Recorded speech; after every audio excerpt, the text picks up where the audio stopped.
मोमबत्तियों की लौ पहली बार अपने आप जली तो किसी ने उस पर ध्यान नहीं दिया। कमरे में हल्की पीली रोशनी थी जो जन्मदिन की सजावट से टकराकर दीवारों पर अजीब सी परछाइयां बना रही थी। रंग बिरंगे गुब्बारे छत से लटक रहे थे, लेकिन हवा बिल्कुल स्थिर थी। इतनी स्थिर कि ऐसा लग रहा था मानो समय ने सांस रोक रखी हो। 8 साल का आरव मेज के सामने बैठा था। उसके सामने केक रखा था, चॉकलेट का, ऊपर सफेद क्रीम और बीच में लाल रंग की 8 मोमबत्तियां। उसके ठीक सामने खड़ा था पार्टी का जोकर। उसका नाम किसी ने नहीं पूछा था। कार्ड पर सिर्फ हैप्पी बर्थडे आरव लिखा था और नीचे एक छोटा सा मुस्कुराता जोकर बना था। वही जोकर अब असली रूप में सामने खड़ा था। चमकीले कपड़े, ढीले जूते, सफेद रंग से पुता चेहरा और होठों पर जरूरत से ज्यादा चौड़ी मुस्कान। लेकिन उसकी आंखें नहीं मुस्कुरा रही थीं। वे स्थिर थीं, जैसे किसी और ही चीज को देख रही हों। फूंको, जोकर ने कहा। उसकी आवाज में अजीब सी खनक थी, जैसे वह हंसते हुए बोल रहा हो, लेकिन हंसी आवाज तक पहुंच नहीं पा रही थी। आरव ने गहरी सांस ली और एक झटके में सारी मोमबत्तियां बुझा दीं। कमरे में तालियों की आवाज गूंजनी चाहिए थी, लेकिन वहां कोई और था ही नहीं। मां पिता बाहर गए हुए थे। 5 मिनट में आते हैं कहकर। जोकर और बच्चा अकेले थे।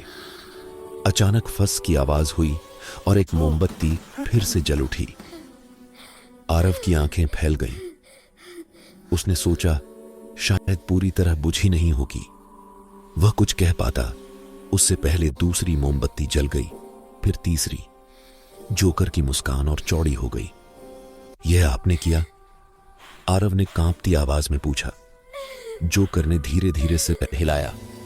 न हां में न ना में, बस एक अजीब सी गति, जैसे गर्दन की हड्डियां ढीली हों। एक पल में सारी 8 मोमबत्तियां फिर से जल चुकी थीं, लेकिन अब कुछ अलग था। केक पर 8 नहीं, 7 मोमबत्तियां थीं। आरव ने गिनती दोबारा की। उसकी उंगलियां कांप रही थीं। 1, 2, 3, 7। एक कहां गई? उसने फुसफुसाकर पूछा। जोकर ने नीचे झुककर केक को देखा। उसकी आंखें चमक उठी। शायद जल चुकी है, उसने कहा। उसकी आवाज में कुछ ऐसा था जिसने आरव के पेट में ठंडा सा डर उतार दिया। पर मैंने तो अभी फूंका था, आरव बोला। जोकर ने कुछ नहीं कहा। वह बस घड़ी की तरह टिक टिक करता रहा। हालांकि कमरे में कोई घड़ी नहीं थी। कुछ सेकंड बाद 7 मोमबत्तियां अपने आप बुझ गईं और कमरा अंधेरे में डूब गया। आरव ने सांस रोक ली। फिर फस की आवाज आई और एक मोमबत्ती जली। अब 6। आरव पीछे हट गया। उसकी पीठ कुर्सी से टकराई। रुकिए, वह रोने रोने को हो गया। मम्मी आने वाली हैं। जोकर ने सिर झुकाया, जैसे किसी गुप्त खेल के नियम समझा रहा हो। खेल तब तक चलता है, उसने धीमे स्वर में कहा, जब तक आखिरी मोमबत्ती नहीं बुझ जाती। और तब? आरव ने पूछा। जोकर की मुस्कान थम गई। पहली बार उसके चेहरे पर कुछ और उभरा, एक गंभीरता, एक भूख। तब जन्मदिन पूरा होता है। मोमबत्तियां एक एक करके जलती और बुझती रहीं। 6 से 5, 5 से 4। हर बार जब एक कम होती, कमरे की हवा और ठंडी हो जाती। गुब्बारे अब हल्के से हिल रहे थे, जैसे किसी अदृश्य सांस से। आरव ने दरवाजे की ओर देखा। वह बंद था।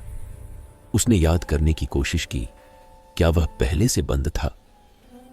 3 मोमबत्तियां बची थीं। अब जोकर के जूते जमीन पर टिक टिक नहीं कर रहे थे।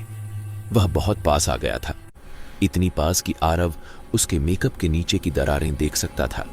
सूखी, फटी त्वचा, जैसे यह चेहरा बहुत समय से पहना जा रहा हो। आप कौन हैं? आरव ने आखिरी कोशिश की। जोकर ने धीरे से कहा, मैं वही हूं जो हर साल बुलाया जाता है। हर उस बच्चे के लिए जिसका जन्मदिन अधूरा रह जाता है। 2 मोमबत्तियां। बाहर से हवा का झोंका आया, लेकिन खिड़कियां बंद थीं। दीवारों पर परछाइयां हिलने लगी। आरव का सिर घूम रहा था। अगर मैं फूंक दूं? उसने डरते हुए पूछा। जोकर ने सिर झटक दिया। यह तुम्हारा काम नहीं है।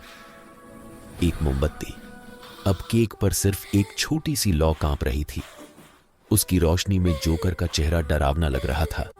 मुस्कान गायब, आंखें गहरी और काली। दरवाजे के बाहर कदमों की आवाज आई। मम्मी! आरव चीखा।